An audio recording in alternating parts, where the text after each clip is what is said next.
This multi-tiered system that you're talking about support, it just makes me think back to all the times in the classroom and just in school-based settings in general when we did have those multi-tiered systems. So we had that tier one and that foundational, and then we built it, other aspects in and had the third. But it's almost like once we hit that third tier, like the piece of candy you mentioned, and if the candy's not the right, doesn't meet the needs, it's like, well, you should. This is almost how I felt that we were performing. Well, child or family, you should have gotten it in one of these tiers. We provided all these levels. The candy is that third tier. You need to get at this level. But what if everybody doesn't get it at the candy level, even with all the other supports? What do we do?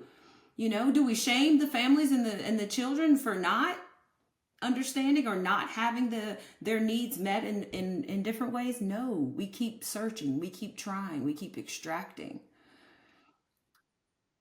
Right. And that's why it's important for us to be organized. We have to be organized. We have to be communicating with constant feedback cycles. And, you know, we have to give that critical feedback and we have to create the conditions for the critical feedback. But, Melissa, this last part, we got to make sure we don't take anything personal. We got to make sure we don't take anything personal because I know from my own experience. There were times I was like, "Oh my gosh, I did all the things I could do," and you had to shake yourself.